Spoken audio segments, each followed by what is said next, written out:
ஒரு முறை ஜெயிப்பது அல்ல வாழ்க்கையினுடைய வெற்றி. ஒவ்வொரு நாளும் உடையாமல் நிலைத்து நிற்பதுதான் வாழ்க்கையினுடைய வெற்றி. ஒரு முறை ஜெயிப்பதற்கு வேண்டுமானால் உங்கள் அதிர்ஷ்டம் உதவியாக இருக்கலாம். ஆனால் ஒவ்வொரு நாளும் தடைகளை தாண்டி நிலைத்து நிற்பதற்கு உழைப்பு தான் தேவை என்பது எங்களினுடைய வாழ்க்கை. சார், வாழ்க்கையில சும்மா அதிர்ஷ்ட தென்றல் வந்து வீசும்னு சும்மா உட்கார்ந்துட்டு இருந்தா ஜெயிக்க முடியாதுங்க. சூறாவளி போல சுழன்று சுழன்று உழைத்தால் தான் வாழ்க்கையில் வெற்றி பெற முடியும். நான் ஒரு உதாரணத்தை சொல்றேன். ஒரு பெண்மணியை நான் உங்களுக்கு சொல்றேன். அந்த பெண்மணி தன்னுடைய சொந்த வாழ்க்கையிலே தன்னுடைய இளம் வயதிலேயே கணவரை இழந்தவர். தன்னுடைய மகனை ஒரு நோய்க்கு பறிகொடுத்தவர்.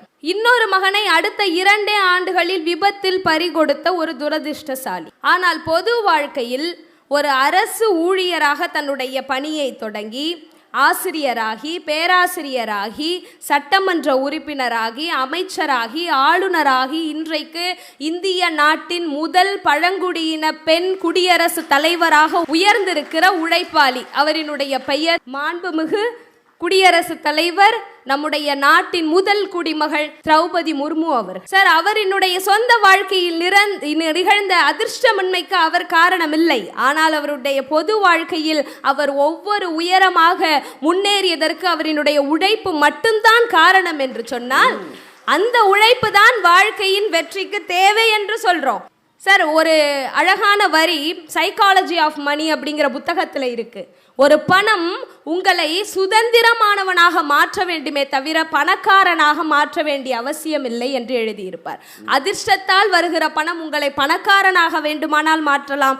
உழைத்து நீங்கள் பெறுகிற பணம் மட்டும்தான் உங்களை சுதந்திரமானவராக மாற்றும். மயிலாடுதுறையில் லக்ஷ்மிங்கிற ஒரு பொண்ணு, அவளுக்கு அம்மா அப்பா கிடையாதுங்க. காப்பகத்தில் தான் வளர்றா. பரவாயில்ல. வலது கை இல்லை, அதுவும் பரவாயில்ல. இடது கையும் இல்லை. ஆனால் நம்பிக்கை என்ற ஒன்று இருந்தது. உடல் ஊனம் இருந்தாலும் உழைப்பு என்ற ஒன்று இருந்தது. வசதியற்ற குடும்பம் இல்லை என்றாலும் வைராக்கியம் என்ற ஒன்று இருந்தது. 2 கைகளே இல்லை என்றாலும் காலாலேயே தேர்வெழுதி, மேலும் பிறரின் உதவியோடு தேர்வெழுதி தன்னை வளர்த்து கொண்டு 12ஆம் வகுப்பு வரை படித்து இன்றைக்கு தேர்ச்சியுற்று இருக்கிறாள் என்று சொன்னால், உங்களுக்கு அதிர்ஷ்டம் கிடைக்காவிட்டால் என்ன, வைராகியமும் உழைப்பும் இருந்தாலே போதுமே வாழ்க்கையில் முன்னேறுவதற்கு.